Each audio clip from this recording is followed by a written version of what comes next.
আম আদমি পাৰ্টি দিছপুৰ সমষ্টিৰ পৰা আপোনালোকক সকলোকে স্বাগতম জনাইছোঁ। আজি সুধামন্ত ভাৰতৰত্ন শ্ৰদ্ধা ডক্টৰ ভূপেন হাজৰিকাৰ উপজা দিন। সমগ্ৰ বিশ্বৰ লগতে আমিও দিছপুৰ সমষ্টিৰ সমূহ সদস্যই তেখেতৰ উপজা দিন আজি উদযাপন কৰিছোঁ। আমাৰ লগত দিছপুৰ সমষ্টিৰ সমন্বয়ক শ্ৰী মাধুৰ্য শইকীয়া আছে। তেখেতক এই উপলক্ষে কিছু আমি কথা আজি দিনটোৰ বিষয়ে অলপ জানিব বিচাৰিম। ক'ব। নমস্কাৰ বিজু। আজি যিহেতু আমাৰ অসমৰ প্ৰধানমন্ত্ৰী, আমাৰ সাহিত্যিক, আমাৰ লেখক, আমাৰ ভাৰতৰত্ন ডক্টৰ ভূপেন হাজৰিকাদেৱৰ আজি উপজা দিন হয়। 8 ছেপ্টেম্বৰ দিনটো তেখেতৰ উপজা দিন হিচাপে আমি সৰুৰে পৰা এই বিশেষ দিনটোত আমি পালন কৰি আহিছোঁ। আৰু প্ৰধানমন্ত্ৰী ভূপেন হাজৰিকাদেৱৰ এই উপজা দিনটোত আমি আম আদমি পাৰ্টি দিছপুৰ সমষ্টিৰ তৰফৰ পৰা সকলো সতীৰ্থই একত্ৰিত হৈ তেওঁৰ হৈ এগছি আমি চাকি বন্তি জ্বলাই তেওঁক আমি শ্ৰদ্ধাৰে সোঁৱৰিছোঁ। আজি যিহেতু তেখেত আমাৰ মাজত নাই, তেখেত নাই যদিও তেখেতৰ যি সংগীত, তেখেতৰ যি অৱদান আমাৰ প্ৰত্যেকজন অসমীয়াৰ অন্তৰত এতিয়াও চিৰস্মৰণীয় হৈ আছে আৰু ভৱিষ্যতেও হৈ থাকিব। গতিকে বিশেষ এই দিনটোত আমি সমগ্ৰ অসমবাসীৰ লগতে আজি আপ দিছপুৰে তেওঁক আমি শ্ৰদ্ধাৰে সোঁৱৰিছোঁ। আমি নতুন প্ৰজন্মক আজি আমাৰ এই তেখেতৰ আমি নতুন সৃষ্টিৰ পৰা আমি বিচলিত হৈছোঁ। তেখেতক আমি পুৰণা সৃষ্টি এইখিনিকে আমি ধৰি ৰাখিবলৈ কেনেকুৱা ধৰণে আগবাঢ়িব?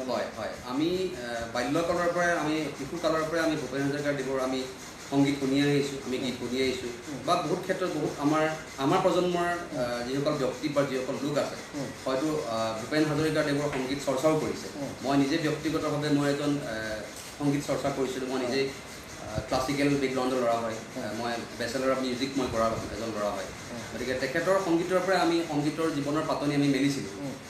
কিন্তু এতিয়া দেখা গৈছে পৰৱৰ্তী সময়ত বা বৰ্তমান সময়ছোৱাত যিসকল যুৱ প্ৰজন্মৰ ল'ৰা ছোৱালী হয়তো ভূপেন হাজৰিকাদেৱক চিনি পায় যদিও কম সংখ্যক ল'ৰা ছোৱালীয়ে চিনি পায়।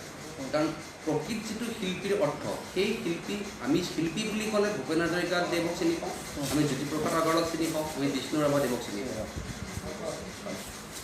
শেষত আপোনাক সুধিব বিচাৰিছোঁ যে বৰ্তমান শিল্পীসকল প্ৰায় ৰাজনীতিলৈকে মানে আগবাঢ়ি যোৱা দেখা গৈছে। যে আগৰ শিল্পী আৰু বৰ্তমান শিল্পীৰ মাজত আপুনি পাৰ্থক্যটো কি বুলি ভাবে? চাওক, প্ৰথম কথাটো হৈছে আগৰ শিল্পী আৰু আজিৰ শিল্পীৰ মাজত পাৰ্থক্য আকাশ পাতালৰ পাৰ্থক্য।